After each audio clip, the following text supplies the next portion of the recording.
First of all, thank you very much for being here. We want to make it very clear we have been an organization that have been here for a long time, 8 years. We're primarily been operating in Scandinavia, Sweden, Norway, and Oslo. But now we think it's the time to be more involved in the whole Nordic region. That's why we're here, and we're extremely happy to get this extended invitation to come here, and especially being on stage as one of the first one.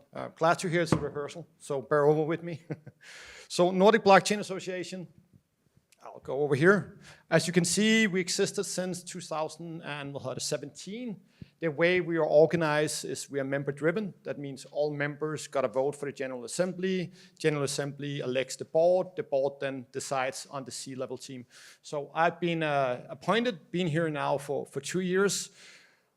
As mentioned, been here since 2017. We have been multiple different things, and as you saw on the agenda, we talked a little bit about the voice. So I'll try to elaborate on what we see the ecosystem should have of a voice, how we could do it. In the first couple of years, we were really focusing on just getting together. So having a lot of meetups, a lot of events. We did multiple different things. We did POCs, we did a lot of hackathons, a lot of different things. But over the years, we kind of found out that what we actually think is the most important is to unite and have some leadership. So showcase all the great things that people are working on. We do that by our membership. We have some steering committees. The steering committees is the one that I'm going to talk a little bit more about today. We got meetups, webinar, events, and conferences. We had 6 yearly conferences in a row. Unfortunately, not one during COVID. 100 plus meetups, done webinars, publication, hackathons. We have around 100 plus. When I say 100 plus, when you've been here for 8 years, you have a lot of partnerships. And yeah, 100 of volunteers. Again, mention everyone are volunteering at this organization because we really believe that we need to have a really good voice and platform as an ecosystem. A little bit about myself, educated as an auditor, commercial law and business administration, worked in this industry 2.5 years as a consultant for larger enterprises and how to implement blockchain. I was more on how do you actually get it to work. So that was primarily a lot in supply chain. That was back in 17, 18, 19. We were going really far with our setup and with all the industrial players we were talking to. Unfortunately, then COVID came and it was a little bit of a setback. In 19, I was part of creating a fund, Boston-based. We had good 4 years there. We deployed our first fund, did 60 plus investments, and I chose not to join the second fund because that meant I had to go to the US. So the reason I joined NBA and spending time here is that when I'm looking around just this room and all the people that I've met, we got a really strong ecosystem. We got a lot of great companies here, a lot of great builders. They tend maybe to move out. So my personal reason was to unite the Nordic so we could have a good investment scene. We have a bunch of members. I'm not going to bore you so much with the slides, but a lot of members, a lot of partners. Maybe to add to this one, and this is for everyone to know as well. As an organization, we get a lot of partnerships opportunities. So as well, we have a lot of tickets, a lot of speakers opportunities. We work with different trade councils and embassies around the world. So again, this is me as well coming to Baltikum to say we got opportunity where the platform can be utilized for everyone. We had a really good webinar just with the Polish embassy where we managed to get 4 different ambassadors to come in and elaborate on blockchain in the best capacity they could and how we could foster good cross-border interaction between the ecosystem. We are, as you can see, primarily, unfortunately, located in Copenhagen, but that's where the core team sit, but we have representatives throughout the different regions. Sander have been so kind to join the organization, which for us means a lot, so we can build closer ties. As well, we got Magnus sitting here around as well from there we go, from Oslo. We got Emily from Cefello in Sweden and Caesar. And then we got Kevin and Robert who are presenting here afterward as well. So we kind of see ourselves as an ambassador for the ecosystem. So in my opinion, when the theme is kind of a voice, there's we try to simplify 2 different steps. You need to meet, right? We basically need to do stuff like that, right? We need to make sure that the ecosystem works together, are aligned, and have that unity so we know what the most important things we need to fix as a community, but as well, this gives us a lot better way to help with some of our solutions to other industries. So for us, we really find these monthly meetups and conferences and events like this extremely important. We kind of see that this is where we kind of align in between. We had a good discussion around the pizza regarding DAOs and were we complicating things too much when we need to implement MiCA. So having things like this is extremely important for the ecosystem and for people working within our industry. I kind of see this is where we engage with each other, but this is where we as well encourage each other. I've been an entrepreneur as well. Working on your own project or working on a small team, it's often not easy. So I really think that the most important step is what we're doing here today. That's to unite and engage and encourage each other. Just give you an example of what we have done, just to put some example, we try to take a little bit theme-based, but MiCA, of course, have a big implementation, a big effect on us. So we do everything as roundtables. We had a really good session on more the best practice in licensing.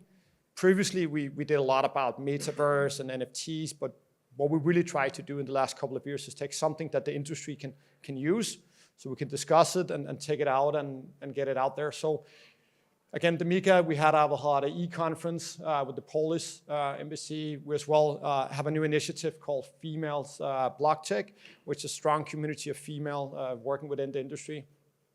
So a little bit of giving an idea of what we have done just in the last 3 months. We as well got a yearly conference that we have done. Yeah, this is going to be the 7th, where we have around 500 to 700. That's kind of the max capacity, where it's around good content and good topics, so people can actually work and engage. And we're lucky as well. I think we got 70% coming outside of Copenhagen, where we had the last couple of years conference. So, I mean, we're talking about a voice. I think we, as a community, managed to have extremely good voice over the years. I mean, if we look at how much attention we actually got about the technology, maybe in my opinion, being a little bit too much about financial gain, bad actors, which of course is in all industries, but at least if you look in Denmark and Sweden, a lot of the topics, and if you ask the common consumer, that's what pops in mind. So for us, what we kind of defined last year after talking to a lot of our members and good friends of the organization was that we need to define and change status quo. And what does that actually mean? That means we need to change something which maybe takes time, maybe it's a little bit boring. I mean, going through a lot of law papers, going through steering committee is maybe not that exciting as creating a new project, but we spent the time on defining 3 things that we find extremely important.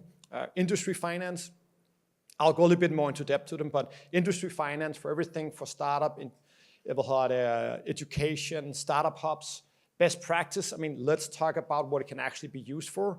Let's try to be a little bit more tangible. Luckily, in my opinion, AI got ChatGPT right now. Now everyone is talking about what that could bring of great things that's non-defined. I think the technology we have right now can actually solve something very tangible. So we want to highlight things that's happening right now. Of course, we want to talk about the future, but let's showcase all the great projects out there. And then legal and advocacy. I mean, here in Estonia, it's I mean, they're so far in front of just Denmark, the way we are operating, right? I mean, the way that you can get and you have the opportunity to work very closely to the legislature. So for us going in and saying there is global regulation, there is Nordic regulation, there is local regulation. I mean, let's work together and basically change that. So that's step number 2, what we initiated this year. Instead of doing a lot of other things, we want to put all the energy into these 3 different steering committees. And if we give a little bit example of how they would look like, again, things need to be membership driven. So that means it's not my opinion. I'm just a tool. It's not the organization, but it's actually what the members. So that's what we spent last year about talking to all the members. The members are part of initiating thing, co-hosting it. NBA is a facilitator. We have these 3 different things, and then we use NBA as a platform to engage with the policymaker, the media outlet, the university. So for us, we can now already see in the 4 months we have started it, having a common voice. It's a lot easier for an individual company or startup to actually have a voice and going out there. So with the crypto report that's going to be talked a little bit about later on, it was extremely good media coverage that managed to get. I mean, if just one company was doing a survey, it wouldn't get a lot of attention, but now as an industry going together, it would get a lot of attention for it. If we take the industry finance, again, it's both. We need more finance, but in our opinion, we need to talk about what kind of finance. That's why we have the ethical point out there. I worked as a venture capital. ERC20 was great. ICO was great return. But right now, maybe some of them are struggling on performance. Let's maybe talk about what is a sustainable finance and investment model in here. I think real world assets and fractional NFTs where you can be able to take real estate and give the opportunity to people that maybe can't afford to get into real estate. I think that's a good finance model. So for us, both talking about what can it be used for more than the classic crypto financial, but as well in other industries, extremely important. But as well going in and talking, I'll go a little bit more into details, going in and just take this discussion. I think a lot of people understand crypto tokens in some kind of capacity, right? But it's a lot more, right? It's a lot more from a VC or institutional. We really want to talk about the digital identity, digital asset, digital wallets. And some of the examples that I gave over here is that we can talk about, and we will hear a lot of amazing things throughout this conference and an hour as well. But at the end of the day, I mean, let's find something that everyone understands, like green transition. That's something we need to be part of as industry. Governance, national security, financial infrastructure. So we try to take and make it a little bit more into Web 2, Web 1, the real world. Try to translate it into it. So when we talk to venture capitalists, at least all the dialogue that I have with a lot of the classic Nordic, they don't really get it, right? Because it seemed too complicated. What about we're just saying we're doing ESG reporting, or we're doing carbon credit trading? I mean, let's try to use an analogy. We're working on a new initiative as well, where we just want to help people raise capital. So we now managed to get a huge database of 3,000 different investors that are investing into the industry. Now we're going to make that public, so startups have the opportunity to match in a good capacity. So this is an example of, we launched the steering committee. We had a good discussion. The steering committee is made out of members. They kind of said, okay, we need to make sure we actually talk about the real thing. We want to get a little bit more out of crypto tokens. We rather want to talk about this is the things we're solving. So how do you target it? I mean, there's the retail investors. We're now focusing a little bit more on institutional investors and business angels. How can we educate them? But for sure, public funding as well. We haven't managed in NBA to get any public funding for 4 years. For some weird reason, we even managed to get year of the conference last year, but still, we're maybe too exotic. So again, part of changing the narrative. We got the best practice steering committee. It's about knowledge sharing, best practice development, and use case deep dive. Go a little bit more into what we then do, just to make it tangible. We kind of identified that it would be important to have some initiatives. So we already started doing webinars, as the one that I elaborated on earlier on, where we can go in and say, okay, as a more established player, what would you actually need? We talk to the trade council and try to quantify it into it. After our conference, the whole idea is now we're going to actually work on something more concrete. It could be working on different white papers or publication towards specific sectors where a solution with blockchain would be great. I can see I'm running a little bit out of time, so I'll hurry up a little bit. Again, an example of how we operate. I think more the conclusion there and showing that is that we really try to be the facilitator, so the builders can be builders. You shouldn't spend time on the paperwork. We'll do that and the processes. And just a good example, this one actually happened and just started a month ago. We had a bunch of members who were saying, hey, Jakob, why don't we have any female leads, right? Why don't we have something that's about diversity and inclusiveness, which technology doesn't really have an opinion on where you're from, how old you are. So that was a great idea. They initiated by themselves, and 2 weeks after, we had a meetup with 50 people where we had different females elaborate on their way into the industry, but as well talking about some of these more international. That's the legal, hold it, there we go. There we go, that's, okay. So we have this one in regards of it. But again, 20 seconds left. So this was the legal.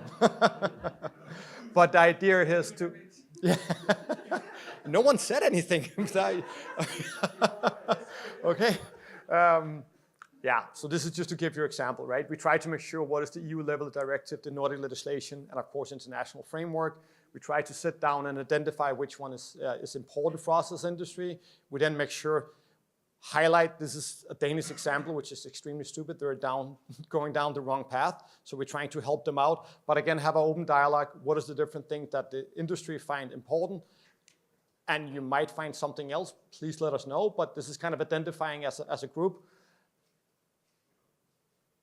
And then we will try to convince them. We already have the opportunity to go on and present to legislators, both in Denmark and in other countries. So we want to finalize this so we have a common voice. Again, it's not my opinion, it's the ecosystem's opinion. And there we had the female. I'll wrap up the last one. So thank you very much for inviting me. I think it's really good to be here as well and being out again and part of this event. Again, NBA, what we're trying to do is we want to build an ecosystem. We want to make sure that it's the members to set the agenda. NBA should be the framework and the voice and the platform for the ecosystem. Boom, that's it.